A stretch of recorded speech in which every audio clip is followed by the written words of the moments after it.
সম্মানিত দর্শক শ্রোতা, পরম সৃষ্টিকর্তা যিনি অসীম দয়ালু, শুরু করছি তার নামে।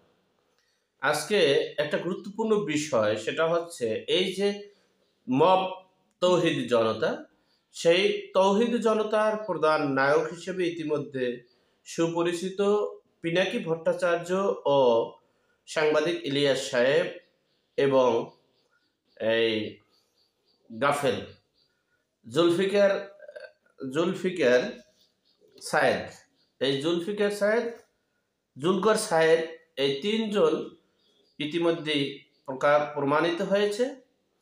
আর তাদের জন্য তাদেরকে টুঙ্গিপাড়াবাসী একটু বাংলাদেশে দেখতে চায়, সে বিষয়ে সংক্ষেপে আলোচনা করছি।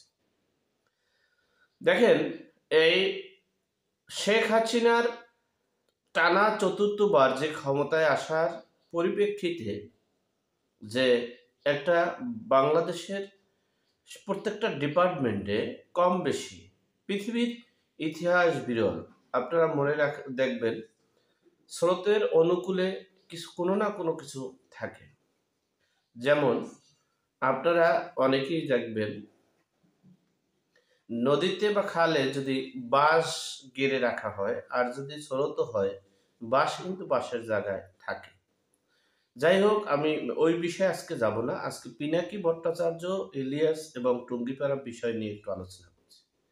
দেখেন, যখনই টুঙ্গিপাড়ার মাজার এবং শেখ হাসিনার বাড়ি ভাঙচুরের কথা বলেছিলেন পিনাকি এবং ইলিয়াস সাহেব, তখনই এই একের পর এক গোপালগঞ্জবাসী, টুঙ্গিপাড়াবাসী, বরিশালবাসী, নোয়াখালী অনেকেই একটু ক্ষুব্ধ হয়ে আসছে। অর্থাৎ একটা বিষয় কি, আমার বাস্তবিক জীবনের অভিজ্ঞতা আছে। দেখবেন অনেক সফলতা হওয়ার পর মানুষ অনেক আনন্দে উল্লাসে অনেক অপকর্ম করে ফেলে, অনেক অহংকার ঢুকে যায়, অনেক দেমাগ ঢুকে যায়। সেখান থেকে বেরিয়ে আসা অনেক কষ্ট হয়ে যায়, অনেক বিপদও হতে পারে।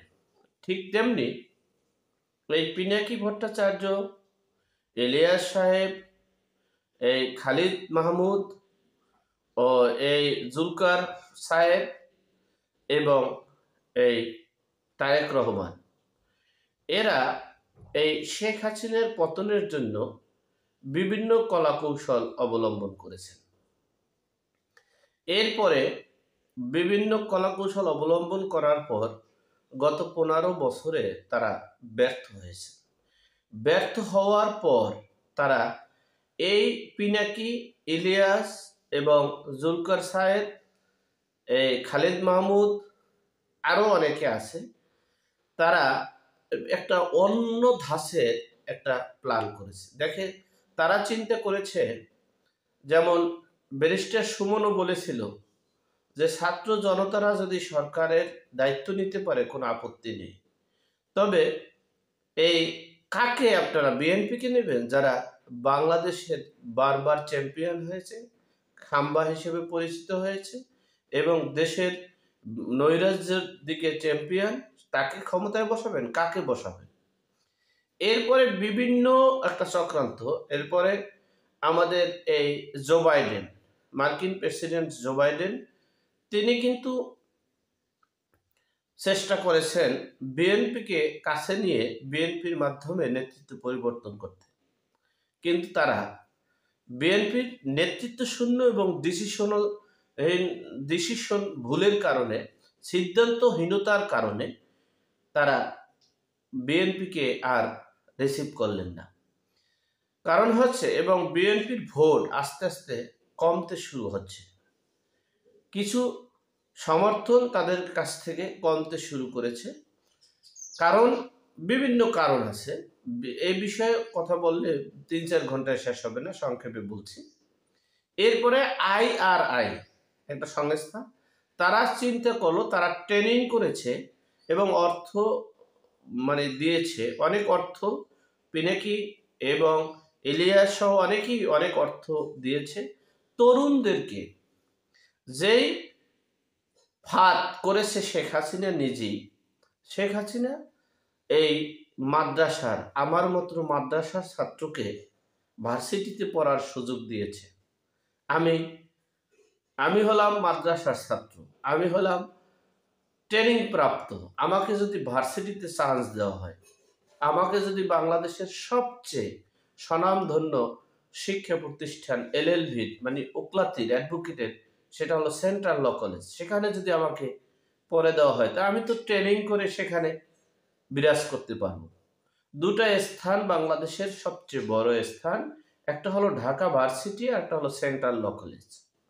এই দুইটা ডিপার্টমেন্টের দুইটা কলেজে যদি আমার মতো কোনো রকম ট্রেনিং প্রাপ্তরা ঢুকতে পারে, তাহলে তো শেখ হাসিনার পতন ঘটানো কোনো বিষয় না। শেখ হাসিনা কেন, কোনো সরকারকে টিকিয়ে রাখা সম্ভব হবে না, টিকে থাকা সম্ভব হবে না। যাই হোক, সেই ছাত্রদেরকে টার্গেট করেছে, তাদেরকে ট্রেনিং করানো হয়েছে। তৌহিদি জনতাদেরকে ট্রেনিং, মব তৌহিদি জনতা, তাদেরকে উল্লাসিত করা হয়েছে। আর তাদের সাথে ভর করেছে বিএনপি, জামাত, জাতীয় পার্টি, হেফাজত, সবার মানে একটা চাওয়া পাওয়া তো একসঙ্গে হইতে পারে। বিদেয়ী সবার একটা চিন্তা ছিল যে শেখ হাসিনাকে তাড়িয়ে দিলেই তো আমরা ক্ষমতায়, পৃথিবীর কেউ আমাদেরকে ঠেকাতে পারবে না। সেই টার্গেটে তারাও ছিল, তারাও গিয়েছে। যাই হোক, এরপরই আমাদের এই তৌহিদি জনতার, মব তৌহিদি জনতার সফলতা হয়েছে। এই সফলতার ব্যর্থতাগুলো হচ্ছে,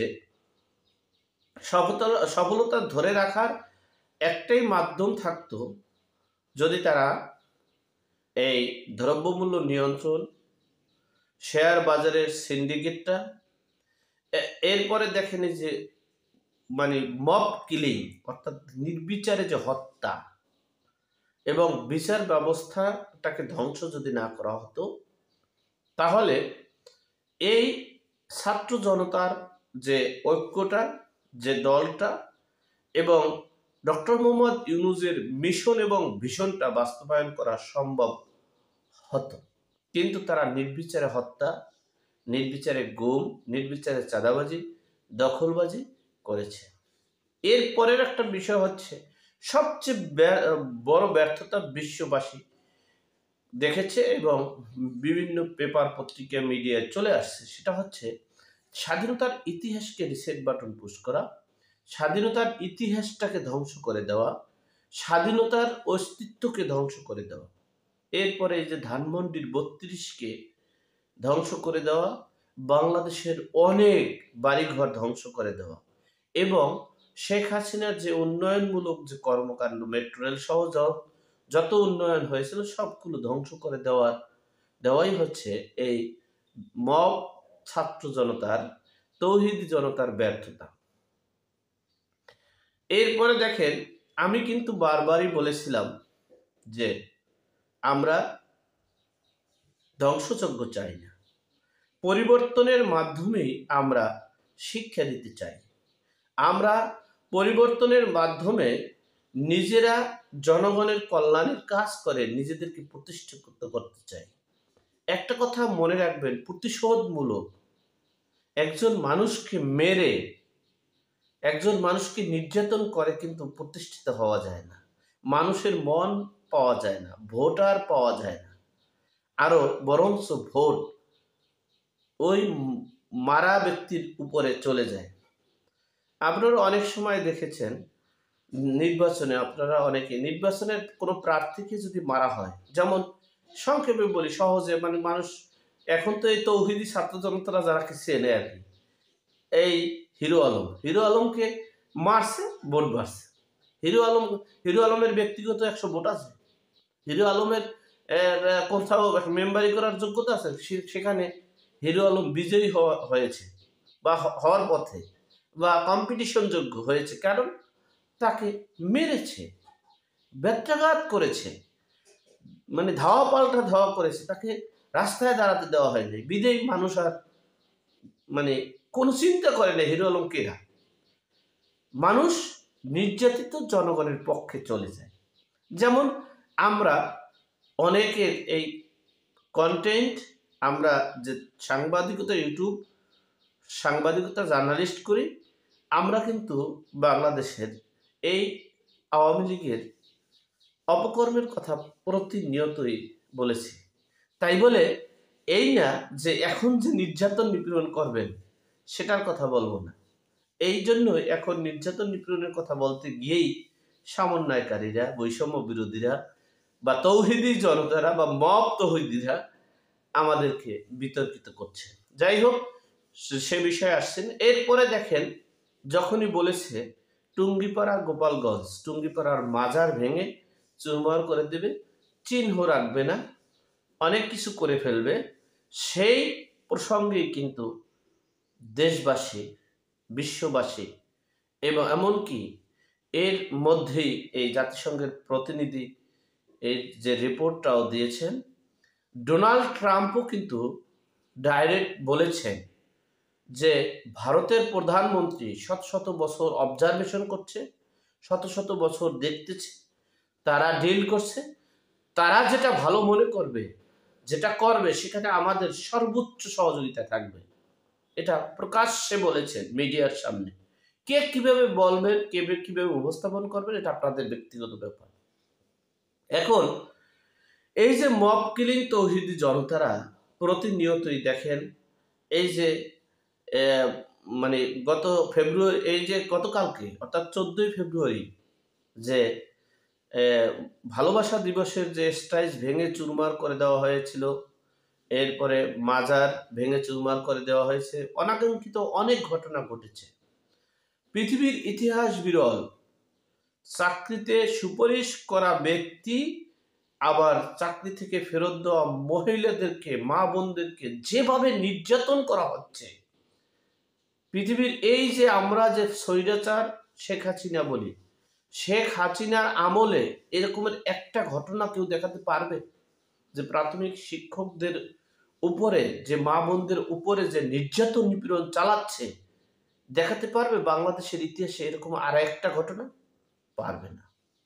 সুতরাং এই যে ঘোষণা দিয়েছে পিনাকি ভট্টাচার্য ইলিয়াস, টুঙ্গিপাড়া ভেঙে চুরমার করে দেবে, এখন টুঙ্গিপাড়াবাসী হুঙ্কার দিয়েছে যে তাকে একটু বাংলাদেশে দেখতে চায়, তিনি নাকি আসতে চায়, একটু আসতে বলছে, এবং এসে এই নেতৃত্বটা বাংলাদেশে বসে দিলে ভালো হবে, সেই আহ্বান করেছে টুঙ্গিপাড়াবাসী। যাই হোক, সর্বোপরি কথা হচ্ছে, আমরা ব্যর্থতার কথা কিন্তু বলেছি, সব কথা তো আর খুলে বলা যাবে না। ছাত্র জনতার ব্যর্থতা চাই না, এক বিন্দুও চাই না, কিন্তু আমাদের কর্মের জন্য, অকর্মের জন্য, কুকর্মের জন্য আমাদের জায়গা যে কোথায় হবে একমাত্র আল্লাহ পাক রব্বুল আলামিন জানে। আল্লাহ আমাদের সকলকে সঠিক জ্ঞান দান করার তৌফিক দান করুন। আমিন। আসসালামু আলাইকুম।